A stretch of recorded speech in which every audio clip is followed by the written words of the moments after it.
സല്ലൂസ് മുംബൈയിലേക്ക് എല്ലാവർക്കും സ്വാഗതം. ഇന്ന് ഞാൻ ഉണ്ടാക്കാൻ പോകുന്നത് ഒരു കോവയ്ക്ക തോരനാണ്. എന്തൊക്കെ വേണ്ടതെന്ന് നമുക്ക് നോക്കാം. കോവയ്ക്ക, സവാള, ഉണക്കച്ചെമ്മീൻ നല്ലോണം കഴുകി വൃത്തിയാക്കി വെച്ചേക്കുന്നതാണ്. കുറച്ച് ഇഞ്ചി, കറിവേപ്പില, പിന്നെ തേങ്ങ, ജീരകം, മഞ്ഞപ്പൊടി, മുളക് പൊടി.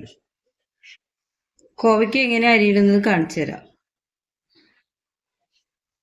കോവയ്ക്ക് 4 കീറണം ഇങ്ങനെ, എന്നിട്ട് ചെറുതായിട്ട് ഇങ്ങനെ അരിയണം. ഇനി ഇത് നമുക്ക് ഉണ്ടാക്കി നോക്കാം. ഇനി നമുക്ക് വെളിച്ചെണ്ണ ഒഴിക്കാം. ചൂടായേ നമുക്ക് കടുകിടാം. സവാള ഇടാം. നമുക്ക് സവാള ഒന്ന് മൂത്ത് വരട്ടെ.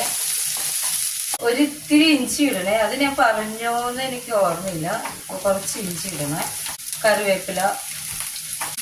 അതൊന്ന് മൂത്ത് വരുമ്പോഴേക്ക് നമുക്ക് ചെമ്മീനിടാം. ഉണക്കച്ചെമ്മീനാണ്. ഉണക്കച്ചെമ്മീൻ ഒന്ന് പതുക്കെ ഒന്ന് വാടി വരുമ്പോഴേക്കും നമുക്ക് കോവയ്ക്കിടാം. ഈ കോവയ്ക്കിടേ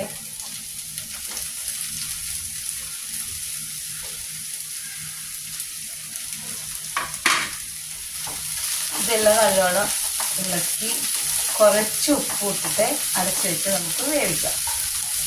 ഉപ്പിടണേ. ഉപ്പ് ഓരോരോ ആവശ്യത്തിന്.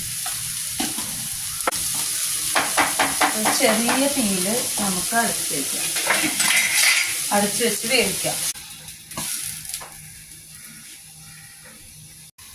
ഇത് നമ്മൾ നേരത്തെ എടുത്തു വെച്ചത് തേങ്ങ, മുളക് പൊടി, മഞ്ഞൾപ്പൊടി, ജീരകം. ഇതൊന്ന് നമുക്ക് ഒന്ന് ഒതുക്കിയെടുക്കാം.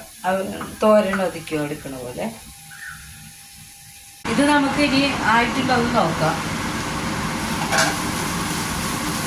വെന്തിട്ടുണ്ട്. ഒത്തിരി വെന്ത് ഉടയണ്ട. ഇനി നമുക്ക് അതിലേക്ക് അരപ്പിടാം. ചതച്ച് വെച്ച അരപ്പ്. ഇത് നമുക്ക് 2 മിനിറ്റ് മൂടി വെച്ച് തുറന്ന് നോക്കാം. നമുക്ക് റെഡി ആയോന്നറിയാം. റെഡി ആയിട്ടില്ലേ. ഇപ്പൊ നിങ്ങൾക്ക് വേണമെങ്കിൽ ഒരു തുള്ളി വെള്ളം ഒന്ന് തളിച്ച് കൊടുക്കണേ. ഇനി അടുക്കി പിടിക്കുകയല്ലോ ആണെങ്കിൽ. ഇപ്പൊ റെഡി ആയിട്ടില്ലേ. നമുക്ക് ഇതിനകത്ത് കുറച്ച് കറിവേപ്പില, ഒരു തുള്ളി വെളിച്ചെണ്ണ, എന്നിട്ട് നല്ലോണം ഇളക്കി എടുക്കാം. ഇത് നല്ല ടേസ്റ്റുള്ള കറിയാണ്. എല്ലാവരും ഒന്ന് ഉണ്ടാക്കി നോക്കണേ. അങ്ങനെ നമ്മുടെ ഉണക്കച്ചെമ്മീൻ കോവയ്ക്ക തോരൻ റെഡി ആയിട്ടുണ്ട്. എല്ലാവരും ചെയ്ത് നോക്കണേ. നല്ല ടേസ്റ്റാണ്. ലൈക്ക് ചെയ്യണേ, സബ്സ്ക്രൈബ് ചെയ്യണേ, ഷെയർ ചെയ്യണേ, കമൻറ്റ് ചെയ്യണേ. Thank you.